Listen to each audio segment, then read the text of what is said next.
Quem quer mais de Deus? Quem quer mais de Deus? Seja muito bem-vindo aqui hoje. Hoje é um dia muito especial para nós, porque hoje é um dia que nós vamos praticar aqui aquilo que a gente vem aprendendo nas últimas semanas.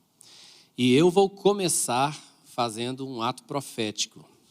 E antes de fazer o ato profético, eu quero te explicar o que é um ato profético. Muitas e muitas vezes, Deus mandou pessoas na Bíblia fazerem um ato profético. O ato profético, ele é um tipo de oração, mas que não é falada. Existe uma atitude que é feita para representar uma coisa diante de Deus. Você está entendendo o que eu estou falando? Então, aquela ação que a pessoa toma, ela tem uma validade espiritual e ela representa algo espiritualmente. Então, atos proféticos são coisas muito importantes na Bíblia. Por exemplo, você se lembra quando Paulo ia ser preso em Jerusalém? Ele estava na casa de Filipe e um profeta chamado Ágapo chegou lá e ele fez um ato profético. Ele viu um cinto, ele pegou aquele cinto, amarrou as próprias mãos com aquele cinto e aí ele falou assim: assim farão em Jerusalém com o dono deste cinto. Você está entendendo? Aquilo é um ato profético. Hoje, agora, eu vou fazer um ato profético. E esse ato profético eu não estou fazendo como pessoa, mas eu estou fazendo como pastor dessa casa. Esse ato profético não é para mim, esse ato profético é para essa igreja. Eu já tenho feito isso na minha casa por alguns meses. Isso vem acontecendo primeiro dentro de mim. Mas hoje eu vou institucionalizar isso. Hoje eu vou liberar isso para casa. E o que esse ato profético representa, para você entender?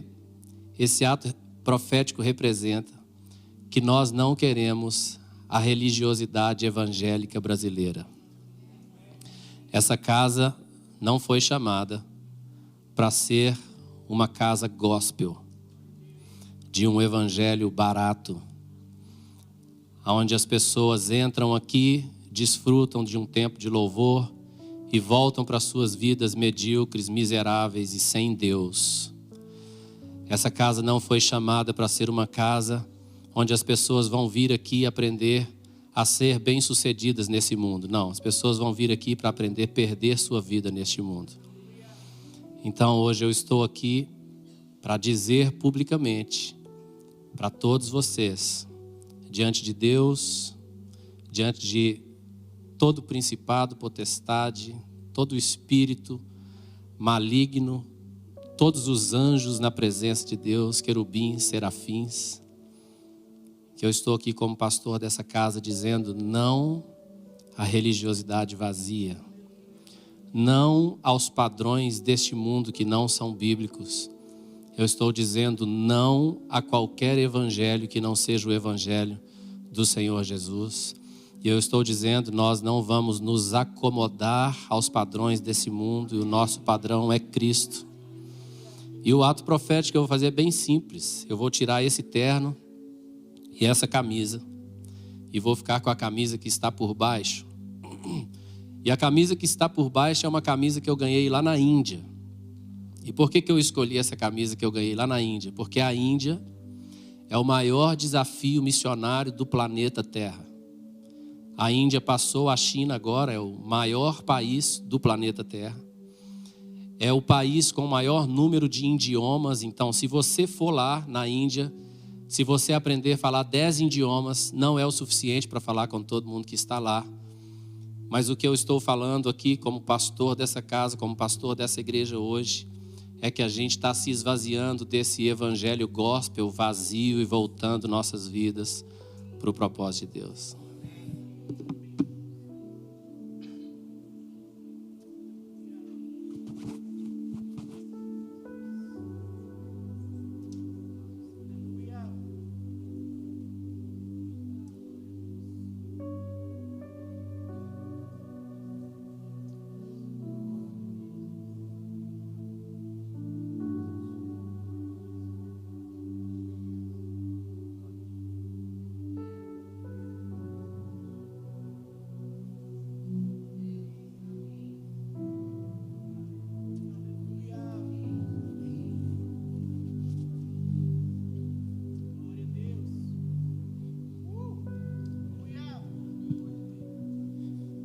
dizemos não ao padrão deste mundo, Senhor.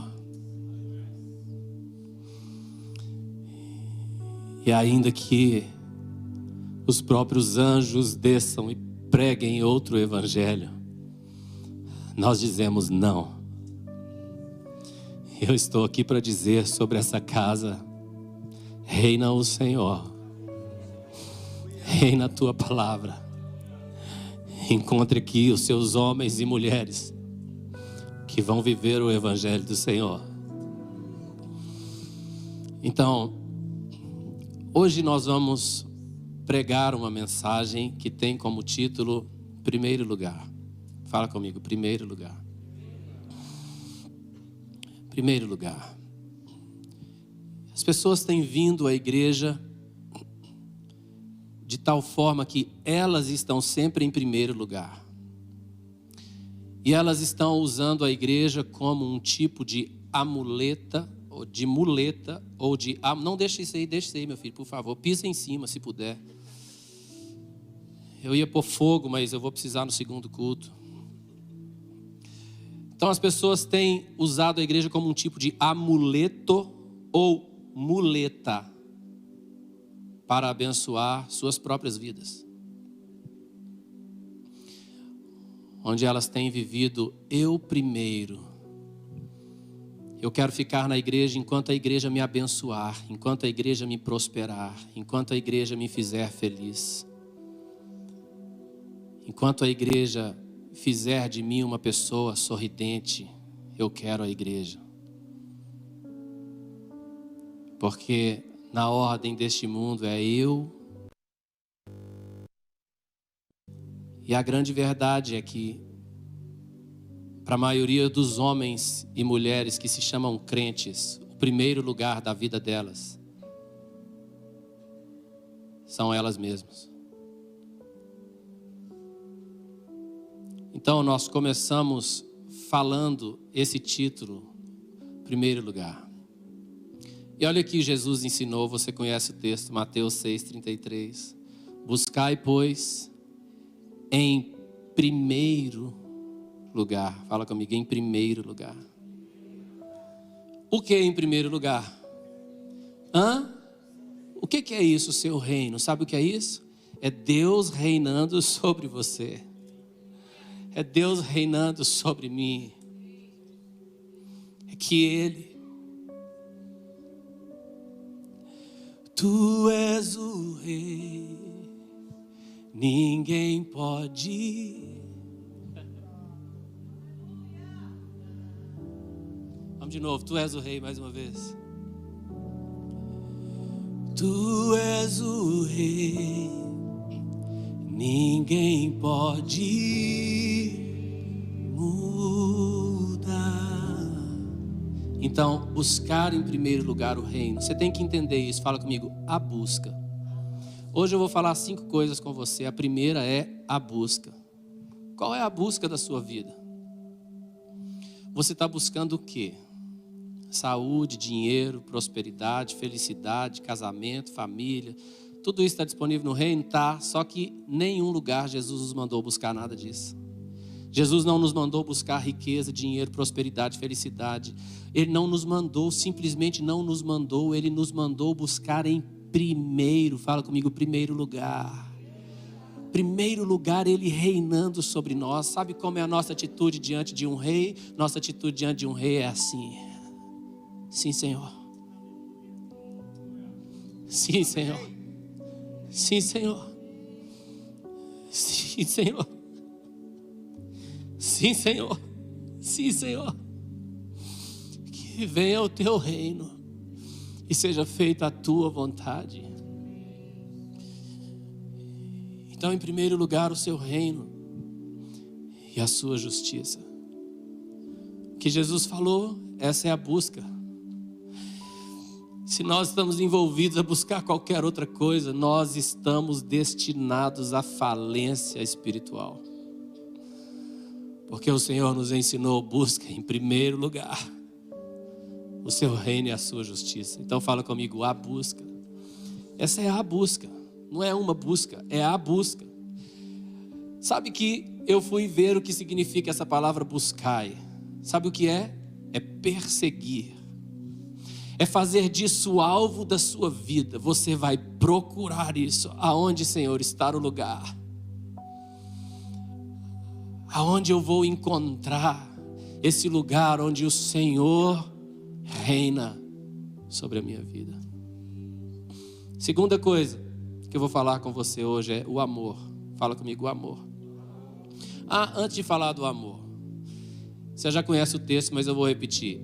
Porque está tão distorcido a mensagem do Evangelho, que o texto diz: buscai, pois, em primeiro lugar o reino de Deus, o seu reino e a sua justiça, e todas estas coisas vos serão acrescentadas. Estas coisas era comer, beber e vestir, que ele tinha falado acima. Os pássaros não plantam nem colhem, mas nem ajuntam em celeiro, mas o Pai os sustenta, né? Assim, os lírios do campo se vestem. O Pai dá roupa para os lírios do campo, melhor do que deu para Salomão. E o Senhor estava falando, se o Pai alimenta os pássaros e veste os lírios, Ele vai alimentar vocês também. Não precisa ficar com medo, porque os discípulos estavam com medo de largar tudo e seguir Jesus. Então Ele falou: buscai, pois, em primeiro lugar, né, o seu reino e a sua justiça, e todas estas coisas, estas eram o quê? Comer, beber e vestir. Mas a mentalidade da igreja está tão distorcida que eu já perdi as contas de quantas vezes eu ouvi pastores dizendo: está na Bíblia, buscar em primeiro lugar o reino de Deus e todas as demais coisas vos serão acrescentadas. Sabe que eu fui pesquisar e não tem nenhuma versão em português, nem NTLH, nem NVI, nem revista e corrigida, nem revista e atualizada, não tem nenhuma, nem a NAA, que está escrito todas essas coisas. Todas estão escritas. E todas estas coisas, nenhuma está escrito: todas as demais coisas vos serão acrescentadas. Nenhuma. Então, de onde surgiu essa expressão todas as demais? Porque não está em nenhuma versão do português. Sabe de onde surgiu? Do anseio do coração do homem. Que ele tem interesse de buscar para que ele tenha todas as demais coisas. Você está entendendo? E hoje eu não estou aqui como alguém que está te falando algo para você viver. Hoje eu estou aqui como alguém com quem Deus tem falado que eu tenho que viver. Então eu estou na mesma posição que você aqui, de receber uma palavra de Deus. A segunda coisa então é o amor. Fala comigo, o amor. A primeira coisa é a busca. Essa deve ser a sua busca. O reino de Deus. Deus reinando sobre você, cara. Você como um servo fiel. Você como um servo que não vai abrir mão de servir a Deus nunca. Não importa o tamanho da sua dor ou do seu sofrimento, porque Ele é Deus. Ele reina. Mas a segunda coisa é o amor. Eu tenho confessado nas minhas orações há dias: Senhor, perdoa a pequenez do meu amor por Ti. Perdoa que eu Te amo tão pouco, Senhor. Perdoa que o meu amor por Ti é tão pequeno. E eu tenho confessado isso há alguns meses, nas minhas madrugadas. Porque perguntaram para Jesus qual é o maior dos mandamentos. Ele falou: amarás, pois, o Senhor teu Deus de todo o teu coração, de toda a tua alma, de todo o teu entendimento, de toda a tua força. Sabe o que é todo o coração? Não sobrou nada para ninguém, cara. Você deu tudo para Ele. Sabe o que é toda a sua alma? A alma, nesse texto aí no original, é a sua existência, todo o seu ser, todo o seu interior está sendo consumido de amor por Jesus. Todo o seu entendimento. Hoje eu estava cantando na minha casa: ao acordar eu quero olhar em teus olhos, eu quero pensar em Ti. Que o Senhor seja o meu primeiro pensamento. Que o Senhor consuma o meu entendimento. Que todas as minhas ideias sejam sobre o Teu reino. E sabe, toda a sua força, essa tem me confrontado demais. Porque eu não tenho dado força nenhuma para o Senhor. Eu não tenho gastado a minha força para o Senhor como Ele merece. O Senhor não nos ensinou um tipo qualquer de amor. O Senhor nos ensinou: você quer me servir? Você tem que me amar completamente. Com todo o seu coração, com toda a sua alma, com toda a sua existência, com todos os seus pensamentos, com todo o seu entendimento e com toda a sua força. Senhor, perdoa a pequenez do nosso amor. Perdão que não estamos gastando nossa força com o Senhor. Perdão que as nossas ideias são sobre como ganhar mais dinheiro. As nossas ideias são como nos tornar mais bonitinhos, mais felizes, mais prósperos. Nossas ideias são sobre como ter status. Nossas ideias são sobre coisas carnais. E o Senhor repreendeu a Pedro e o Senhor disse: para trás, Satanás, porque não cogita das coisas de Deus e sim das dos homens. E nós só estamos pensando nas coisas dos homens. Nossos pensamentos não estão no céu. Eu te peço perdão, Senhor, por dedicar tempo e tempo demais pensando em mim mesmo. Tempo e tempo demais pensando em mim, no que é meu, no que eu quero e na minha vontade. Me perdoe, Pai. Me perdoe por não te amar como tu mereces. Eu estou profundamente arrependido e dizendo: isso vai mudar.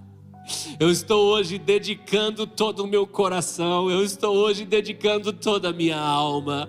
Eu estou hoje dedicando todo o meu entendimento. Eu estou hoje dedicando toda a minha força a te amar como nunca antes, a me dedicar como nunca antes. Aleluia! Hey! O amor, fala comigo, o amor. O amor. Essa é a segunda coisa. A terceira coisa que eu quero falar com você hoje: a renúncia. Fala comigo, a renúncia. Fala com quem está do seu lado assim: aperta o seu cinto. Bem apertado. Fala com ela: aperta bem apertado.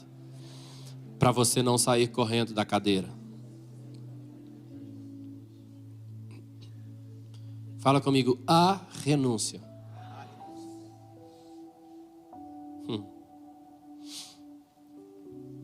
Lucas capítulo 14, versículo 26, diz assim: se alguém vem a mim e não aborrece a seu pai e mãe e mulher e filhos e irmãos e irmãs e ainda a sua própria vida,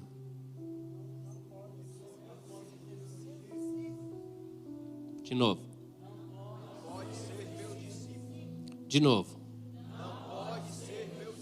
Quem disse? Quem disse? Mas nós queremos fazer a vontade dos nossos filhinhos, dos nossos irmãozinhos, do nosso papai, da nossa esposa. E eu, Senhor, o que é isso? Aborrecer. Que coisa é essa de aborrecer? Eu fui estudar um pouquinho essa palavra, sabe o que é? Você vai ter que amar Jesus de tal forma e ter Jesus em primeiro lugar na sua vida de tal forma que as pessoas vão ficar chateadas com você, de tanto não que elas vão ganhar. Filho, agora papai está ocupado com o reino agora, filho. Papai está orando agora, filho. Papai está indo cuidar de uma pessoa agora. Sabe que essa semana foi duro demais para mim, uma coisa. A maioria de vocês não vão entender isso. Eu sou missionário, tá? Eu e a minha esposa, eu não sou daqui. Eu vim de outro lugar. Mas meu pai ficou lá, minha mãe ficou lá. eles são velhos. Meu pai é velhão, eu sou o filho mais novo de 5 filhos. Meu pai faz 84 anos agora. E essa semana foi aniversário da minha mãe, cara. Eu queria muito ir lá ver minha mãe. E sabe o pior? Eu tinha dinheiro para ir, eu tinha tudo para ir. Eu podia ter ido. Quando, no final das contas, eu falei, cara, eu vou fazer uma surpresa para minha mãe. O aniversário dela foi quarta-feira, eu falei, terça-feira, eu vou pegar um voo, eu vou dormir na casa do meu irmão, e de manhã, de cedinho, eu vou bater na porta da casa da minha mãe e tomar café da manhã com ela. Mas eu lembrei de uma coisa, sabe o que era? Quarta-feira eu tenho live, cara. Eu não vou deixar de ir pro live. E eu não fui por causa do live.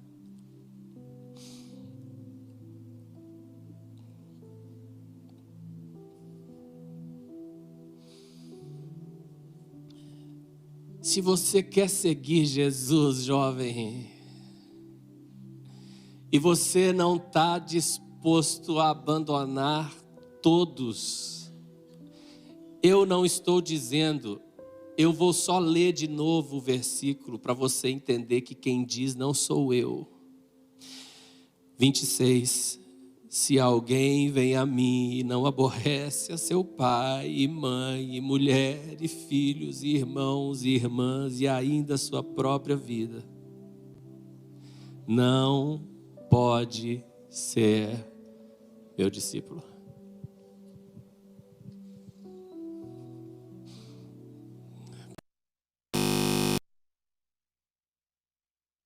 Ajuda-nos a te ver como nosso Senhor. Kyrios, dono das nossas vidas. Ajuda-nos a te ver como nosso Senhor.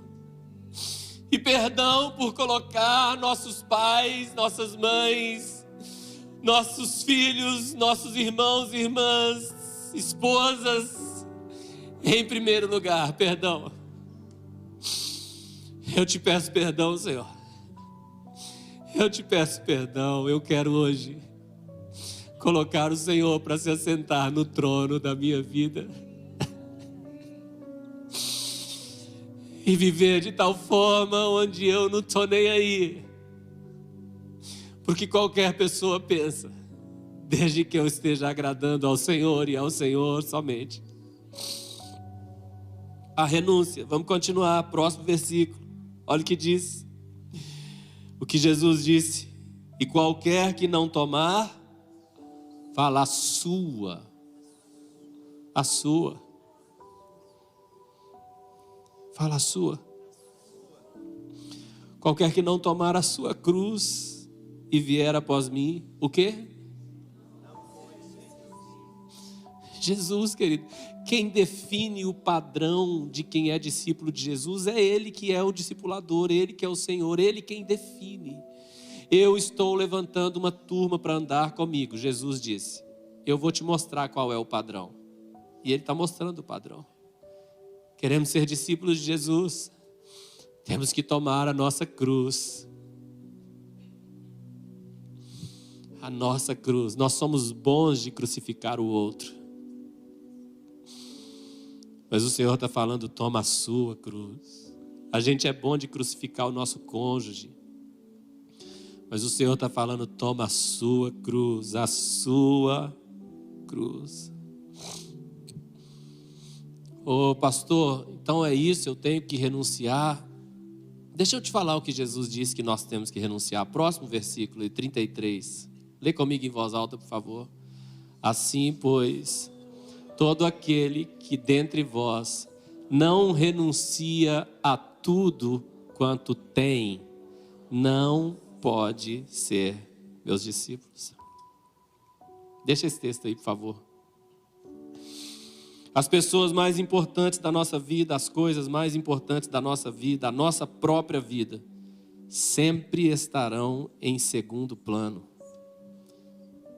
quando entregamos nossa vida a Jesus. Não existe cristianismo sem a renúncia da própria vida. Então ele está falando, você quer ser o meu discípulo? Você tem que renunciar a tudo quanto você possui. E aí, pastor, deixa eu te explicar uma coisa. O texto não está escrito que a gente tem que ter a coragem de renunciar se um dia ele nos pedir. Não, ele já pediu e ele está falando, quer ser discípulo, renunciar a tudo quanto você tem. Tudo.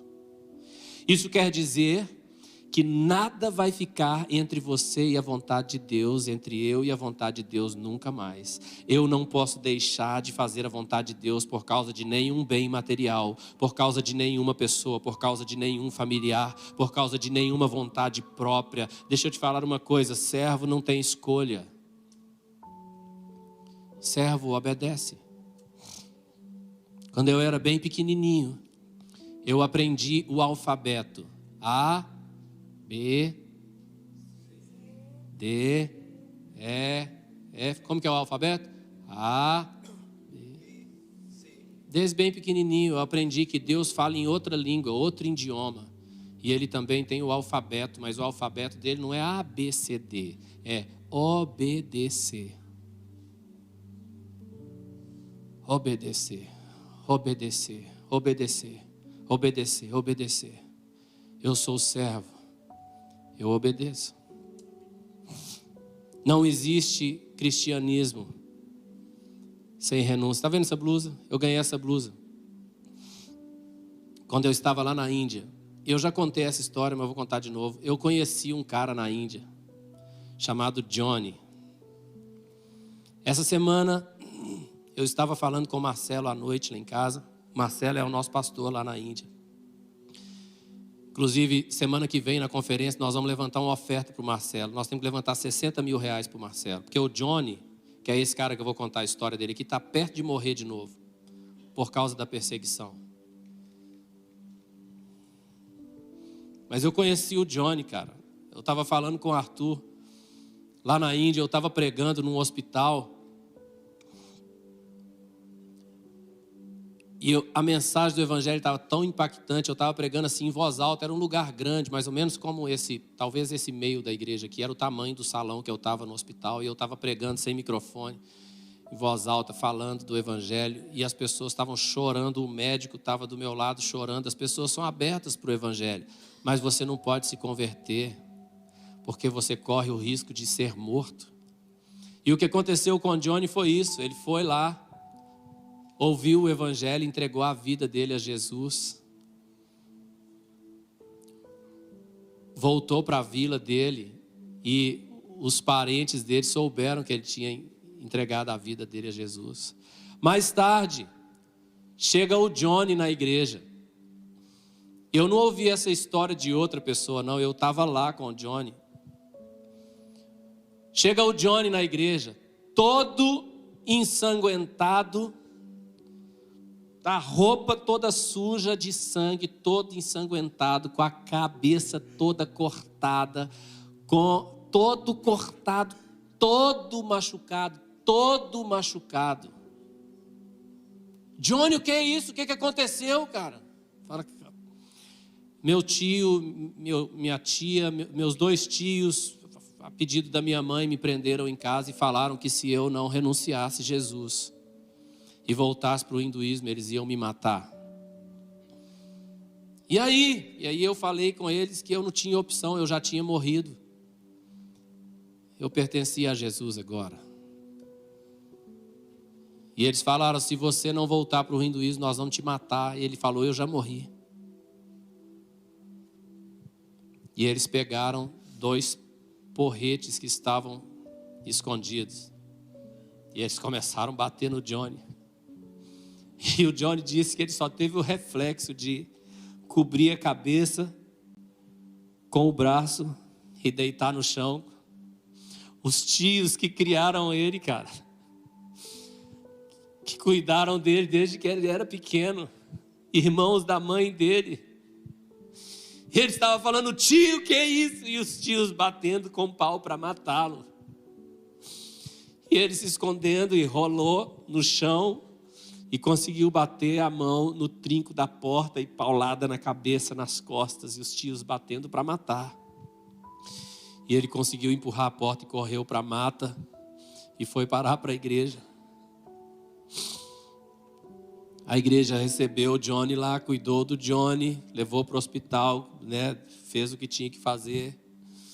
Ele fez um instituto bíblico, o mesmo instituto bíblico que nós fazemos aqui. Depois que ele terminou o instituto bíblico, ele falou: eu quero voltar para a minha vila.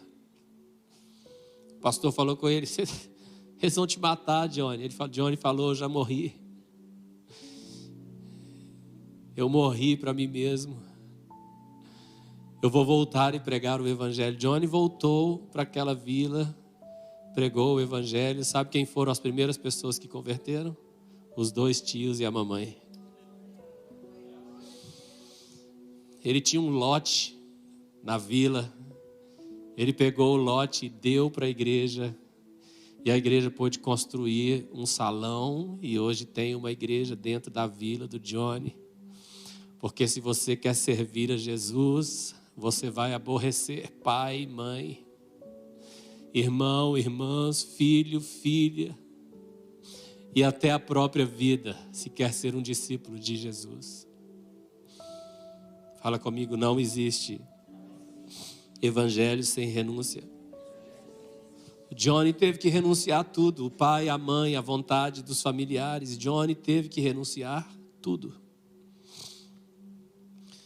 Então agora eu já falei 3 coisas: a busca, o amor e a renúncia. Agora eu vou falar a 4ª coisa: os sofrimentos e perseguições. Hebreus capítulo 11, versículo 36 e 37 diz assim: outros por sua vez, é a história dos nossos irmãos, tá, querido, isso aqui? Outros por sua vez passaram pela prova de escárnios e açoites, sim, até de algemas e prisões. Foram apedrejados, provados, cerrados pelo meio, mortos a fio da espada. Andaram peregrinos, vestidos de pele de ovelha e cabra. Eu perguntei para o Senhor hoje, eu falei: Senhor, o que é isso? Por que eles estavam vestidos de pele de ovelha e cabra? O Senhor falou: lê a próxima palavra. Aí eu li: necessitados. Eu falei: é isso, Senhor. O Senhor falou: é isso. Eles não tinham nem dinheiro para comprar roupa, nem para comprar tecido para se cobrir, os nossos irmãos. Afligidos, maltratados. Eu vou te contar umas histórias hoje aqui. O apóstolo Paulo escreveu a Timóteo, 2 Timóteo 3,12, dizendo assim: ora, todos quantos querem viver piedosamente em Cristo Jesus serão perseguidos. Deixa esse texto aí. Não tem um talvez serão. O texto está dizendo serão. Se eu não estou sendo perseguido, é só uma prova de que eu não estou vivendo piedosamente em Cristo Jesus. Ah, Deus. Eu estou igual demais o mundo. Eu estou igual demais os meus amigos de trabalho. Eu estou igual demais meus pais e meus familiares. Eu estou como farinha do mesmo saco. Eu não sofro nenhum tipo de perseguição. Talvez você fala: pastor, mas no Brasil não tem perseguição. Não tem. Mas comece a viver o evangelho como tem que ser vivido, e você vai ver como seu pai te trata, como sua mãe te trata, como seus irmãos te tratam, como seus vizinhos te tratam. Você vai ver. E a Bíblia diz claramente: você vai viver piedosamente. O que é viver piedosamente? Sabe o que é viver piedosamente? É viver com aquela busca, com aquele amor, com aquela renúncia. Viver o evangelho como a palavra de Deus nos ensina a viver. Rapidinho, vão começar a nos perseguir. Rapidinho, seus amigos de trabalho vão começar a pegar no seu pé, vão começar a te criticar, vão começar a falar: olha o santo. Rapidinho sua família vai começar a falar, você não tem tempo mais para sua família, você nunca mais vai numa festa de aniversário, porque você só quer saber das coisas do reino de Deus agora. Tudo seu é o reino. Mamãe, é o primeiro lugar, mamãe.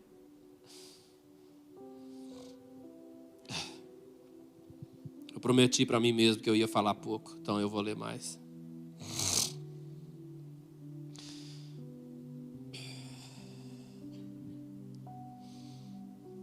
Vamos ver a vida do apóstolo Paulo. Olha aí, 2 Coríntios capítulo 11, versículos 23 a 27. Paulo dizendo: são ministros de Cristo? Falo como fora de mim. Eu ainda mais. Agora olha por que ele disse que ele era ministro de Cristo. Em trabalhos, muito mais. Muito mais em prisões. Em açoites sem medidas. Em perigos de morte, muitas vezes. 5 vezes recebi dos judeus uma quarentena de açoites, menos um, que é isso, eles não podiam bater num judeu mais do que 40 vezes, de uma vez. Então o apóstolo Paulo está dizendo que eles iam lá e batiam nele 39 vezes, e aí quando acabavam, mais 39. E aí quando acabavam, mais 39, 5 vezes. Fui 3 vezes fustigado com varas. Uma vez apedrejado. Que é isso?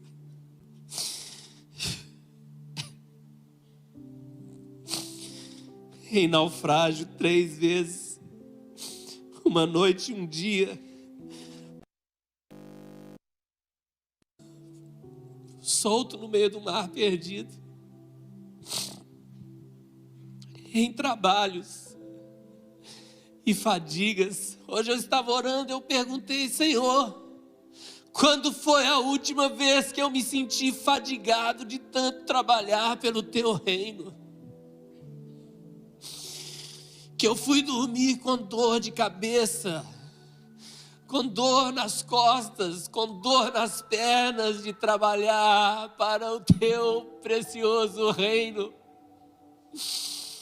Ele está falando em trabalhos e fadigas, porque hoje a igreja quer um evangelho sem trabalho. Eu quero uma igreja que tem uma poltrona confortável, um ar-condicionado top, e que eu venha aqui e a igreja tenha tudo para mim. Cara, que é isso?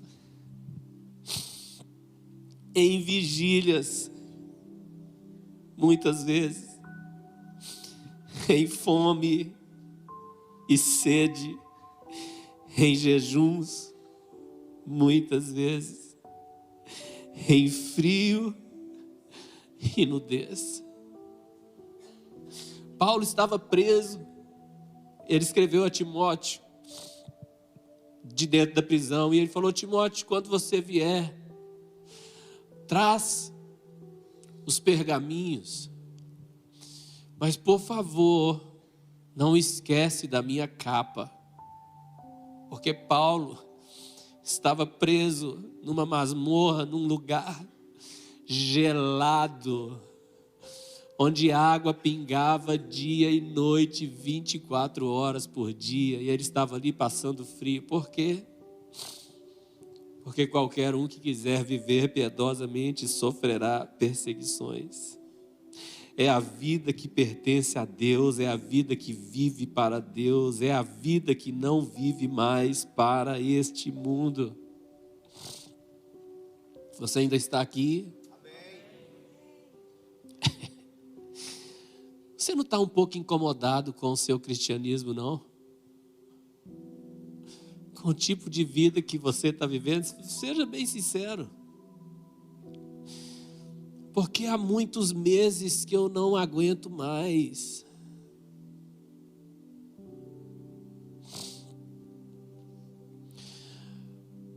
O problema é que as pessoas, elas escolhem a parte do evangelho que elas querem, isso é errado.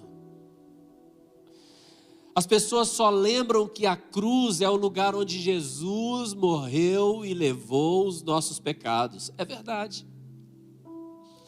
Mas não é só isso, cara. A cruz é muito mais do que isso. Quer ver o que mais a cruz é? Gálatas 6,14, Paulo falou assim: mas longe esteja de mim gloriar-me, senão na cruz de nosso Senhor Jesus, pela qual o mundo está crucificado para mim, e eu para o mundo. Essa é a outra face da cruz, esse é o outro lado da cruz. Não é apenas o lugar aonde Jesus morreu pelos meus pecados, mas é um lugar onde o mundo foi crucificado para mim. O mundo acabou para mim por causa da cruz. E eu morri para o mundo, eu estou crucificado para o mundo, meu Deus. Quase tudo que os cristãos de hoje fazem é para o mundo e pelo mundo e por causa do mundo. Quando a Bíblia diz: não ameis o mundo nem as coisas que há no mundo.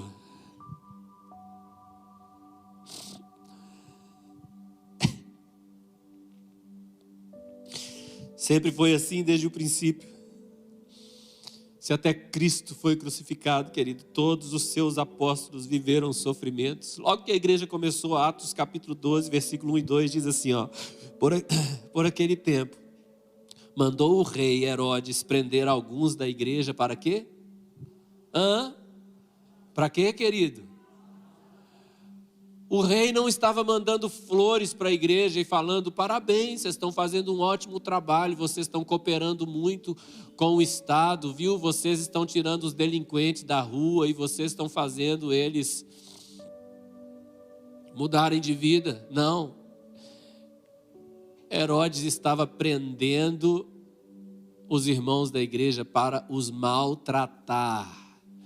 Eles estavam sofrendo açoites. Sabe o que aconteceu? O que ele fez? Próximo versículo. Fazendo passar a fio de espada a Tiago, irmão de João. Lembra da musiquinha? Pedro, Tiago, João no barquinho. Esse Tiago aí. Herodes matou ele, cara, com a espada.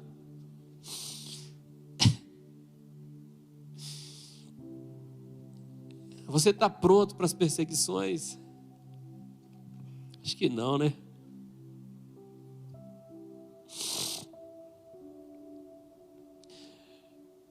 É por não viver o evangelho verdadeiro que a igreja se encontra em um verdadeiro estado de frieza espiritual. A igreja está na UTI espiritual, respirando com respiradores. A igreja está entubada espiritualmente. Não tem vida, não tem poder, não tem transformação, não tem luz, porque o evangelho que ela se propôs a viver não tem poder, porque é falso. Vou te contar umas coisas que estão acontecendo. Eu fiz uma conferência em São Paulo no ano passado. Quando eu estava vindo para cá, o meu filho Arthur estava comentando comigo sobre essa conferência. Lá foi uma mulher pregar, e ela estava lá pregando, alegre demais, muito alegre, sorridente, pregando e abraçando as pessoas, muito carinhosa com a gente, falando lá com o meu filho, abraçando o meu filho, sendo carinhosa, super alegre.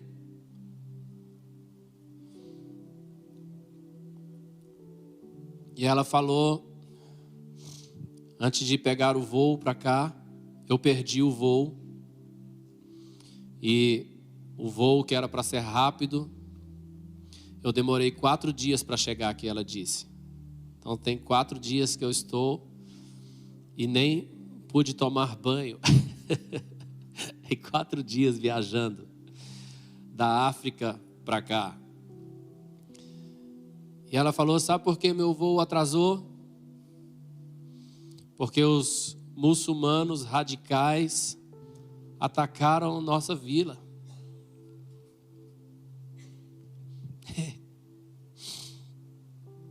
E ela falou, no dia que eu tinha que pegar no meu voo, eu tive que contar 56 corpos dos meus pastores e obreiros sem cabeça,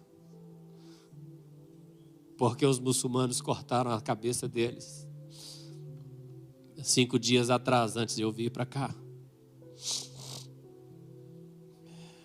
E ela falou, sabe por que eu estou alegre e rindo? Porque Deus falou comigo que eu tenho que levar a vida dele, a alegria dele aonde eu for.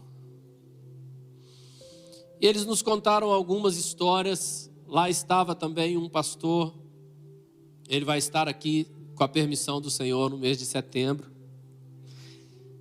Esse pastor é o maior evangelista do mundo islâmico da atualidade. E ele tem plantado igrejas no mundo islâmico de uma maneira impressionante. Só no Paquistão, ele tem 985 igrejas plantadas. Em 2013, ele passou da marca de 1 milhão de muçulmanos convertidos a Jesus. Mas ele contou algumas histórias lá. Ele falou, sabe como que os jovens estão ganhando os pais deles para Jesus? Porque os muçulmanos é assim, se você é um muçulmano e você vai a uma igreja cristã, não tem problema, você pode ir. Se lá naquele país permite ter igreja, você pode ir na igreja, mas você não pode se converter. Você pode ir, mas você não pode se converter. Agora, qual que é o sinal da conversão? É o batismo. Então, quando as pessoas começam a pedir o pastor, me batiza, o pastor fala, não, ainda não. Porque você sabe que se você for batizado, você vai morrer.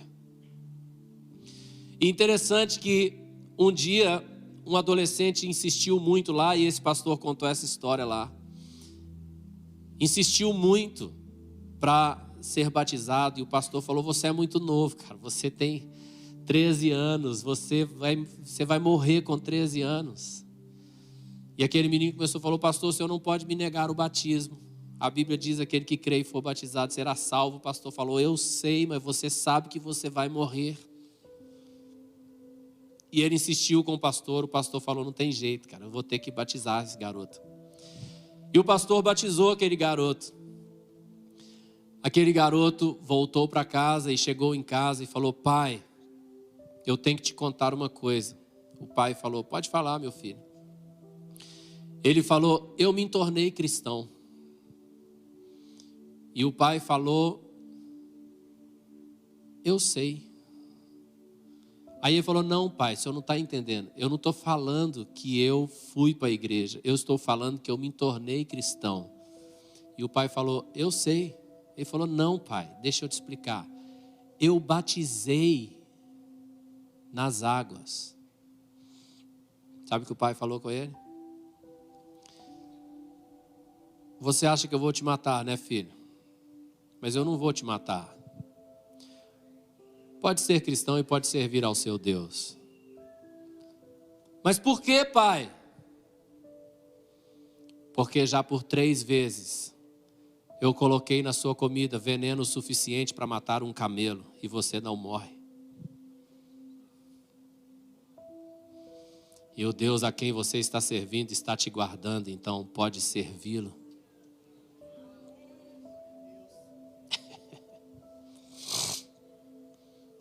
E os papais estão se convertendo porque seus filhos são radicais demais.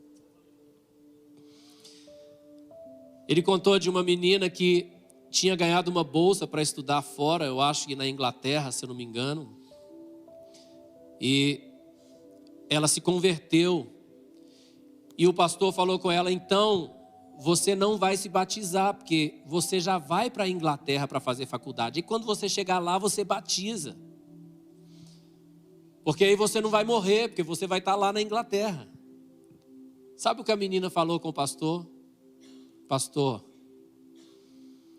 eu não posso negar a Jesus.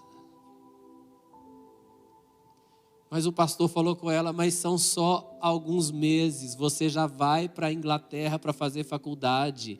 Quando chegar lá, você batiza. Ela falou, pastor, eu me converti hoje, eu não posso negar a Jesus. Aquela menina tinha tido uma visão, ela se converteu porque ela teve uma visão com Jesus. E ela falou com o pastor assim, pastor, se o senhor tivesse tido a visão que eu tive com Jesus, você não me negaria o batismo. O pastor falou, tá bom minha filha, eu vou te batizar. O pastor batizou aquela menina. Ela voltou para casa. No outro dia pela manhã, lá está a notícia. A menina foi jogada da varanda do seu prédio. Estava lá no chão, morta, por causa do Evangelho de Jesus. E no meio dessa perseguição, no meio desse sofrimento e morte, o Senhor tem levantado salvação como nunca foi visto antes no meio do mundo islâmico. Esse pastor nos contou de um pastor que só até onde ele sabia de registros, mais do que 900 pessoas bateram na porta dele, da casa do pastor. Toque, toque, toque, toque, toque. É aqui que mora o pastor fulano de tal? Sim, sou eu. Sim, pastor, essa noite eu sonhei com Jesus e Jesus falou para eu vir na sua casa e ouvir o Evangelho. Igual o anjo apareceu para Cornélio. Mais do que 900 pessoas bateram assim na casa daquele pastor. O Evangelho de renúncias. Vou falar com você então hoje. É o conserto. Fala comigo, o conserto. Eu já te falei sobre a busca que todos nós devemos ter. Sobre o amor que todos nós devemos ter. Sobre a renúncia que todos nós devemos ter. Sobre as perseguições que todos nós devemos ter. E agora nós vamos falar sobre o conserto. E o conserto é bem simples. 1 Coríntios 6:20 diz assim, vamos ler em voz alta, bem alta, por favor, vamos lá, 2, 3 e...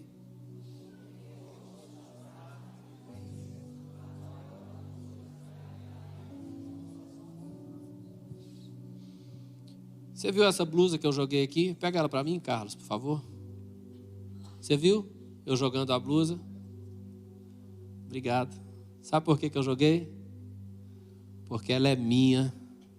Eu comprei e eu faço com ela o que eu quiser. Porque ela foi comprada e ela é minha. Então, deixa o texto na tela, por favor. Lê lá. Porque fostes comprado por preço. Nós temos um dono. Esses dias alguém falou comigo, agora eu não estou lembrando quem que é aqui, mas alguém falou comigo assim, pastor, eu perguntei, cadê aquela pessoa? Ela não está servindo lá mais não? Aí a pessoa falou comigo assim, não, ela disse que não é mais tempo dela servir. Oh Jesus, deixa eu te falar, filho, você não define isso. O serviço só acaba quando o trabalho termina. Enquanto houver trabalho, estamos servindo.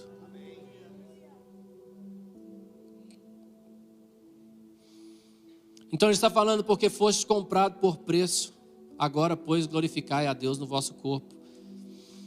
Próximo capítulo 7:23 diz assim, por preço fostes comprados, não vos tornei escravos de homens. Você está me ouvindo? Sabe que eu convivo com a igreja todo dia. E a igreja é escravizada demais pelos homens. Ela faz o que os homens querem. Elas deixam de fazer por causa do que os homens pensam. elas têm que ter, não porque elas querem ter, mas porque elas querem ter para mostrar para os homens. É tudo por causa de ser escravizados pelos homens. O Senhor está falando: não vos torneis escravos de homens, vocês foram comprados, vocês pertencem a outro agora. Agora as pessoas estão vivendo um evangelho sem poder, pouca presença de Deus em suas vidas, sim ou não? Sim ou não? Pouca presença de Deus, pouca unção, pouco fluir. Uma vida de oração que parece o silêncio do cemitério às 3 horas da manhã. E não tem poder, e não tem unção, e não tem transformação, e não há salvação na sua casa, não há salvação entre os familiares, não há salvação entre os vizinhos, não há salvação entre as pessoas que te cercam, não há transformação, não há amor, não há paixão, porque nós estamos acostumados com um evangelho falso e vivendo um evangelho falso, onde o eu está em primeiro lugar. Mas a promessa do Senhor para nós, 2 Crônicas 7,14, não falha: se o meu povo, que se chama pelo meu nome, número 1, se humilhar. Cara, você está disposto a se humilhar? A se humilhar e orar. Nós sabemos tudo de oração, nós temos seminário de oração, escola de oração, sala de oração, mas a gente não ora. Mas o Senhor está falando: tem que orar, tem que se humilhar e tem que orar.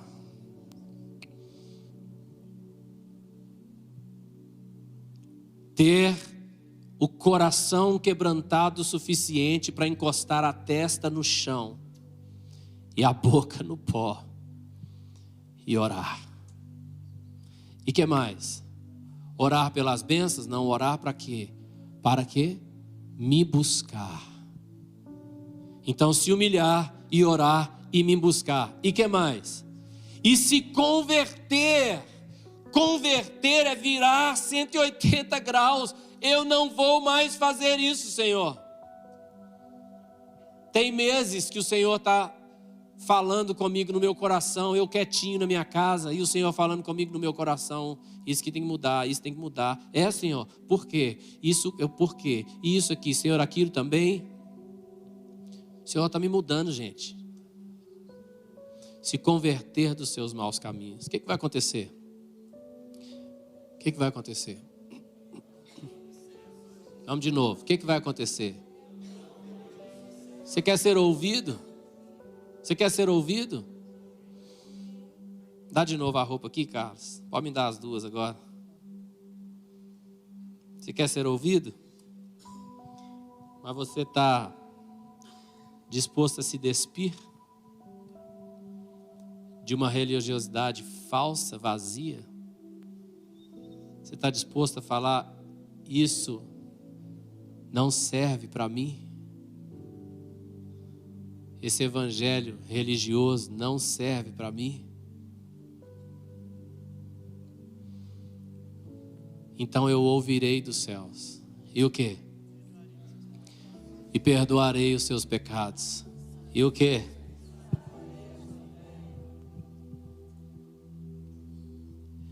Sararei a sua terra, é forte demais. Nossa terra está um caos. Nossa cidade está um caos. Mas o Senhor está falando: igreja, ô igreja, se a igreja se posiciona, a terra cura. Se a igreja volta ao evangelho, Deus se volta para a sua terra, a nossa terra pode ser sarada. Se o meu povo, que se chama pelo meu nome, se humilhar.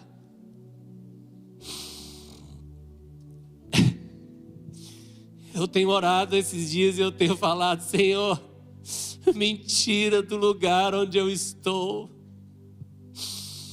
Põe espinhos na minha cama. Me levanta do meu conforto. da minha preguiça espiritual, da minha morte espiritual. Levanta-me e transforma-me. O sonho da minha vida é que esse culto aqui só acabasse domingo à noite, da gente ficar aqui prostrado diante do Senhor e nos humilhando e falando: Deus, perdoa os meus pecados, porque eu não tenho buscado em primeiro lugar o teu reino e a tua justiça, porque eu não tenho te amado com todo o meu coração, com todo o meu entendimento, com toda a minha alma, com todo o meu entendimento, com toda a minha força. Eu não tenho, Senhor, vivido esse amor. Perdão, Senhor, porque eu não tenho renunciado ao meu pai, à minha mãe, aos meus irmãos, às minhas irmãs, aos meus filhos, à esposa. Eu não tenho renunciado a mim mesmo. Eu não tenho renunciado a tudo o quanto eu possuo por causa de Ti. Eu não tenho vivido um evangelho que tem levantado perseguições. Eu nem sequer estou disposto a viver perseguições. Me perdoe. Eu não sei você, mas eu estou muito afim de viver o evangelho da Bíblia. Eu estou muito afim de arrancar fora um evangelho falso e confortável que me acalenta nessa terra, mas me rouba o céu. Eu estou muito afim de sair desse evangelho bonitinho, todo perfeitinho na terra, mas longe da vida de Deus, onde não há demonstração do poder de Deus. Eu estou fora deste evangelho. E hoje eu gostaria de orar com algumas pessoas que, assim como eu, estão dizendo: sim, pastor, eu entendi o que o senhor está dizendo, e eu também estou afim desse evangelho aí. Eu quero viver o poder de Deus 100%, eu estou pronto para perder qualquer coisa, para abrir mão de qualquer coisa, eu estou pronto para renunciar a qualquer coisa. Como Paulo falou, eu considero tudo como esterco, como nada, como estrume, para ganhar a Cristo. Tem mais alguém aqui assim hoje, será?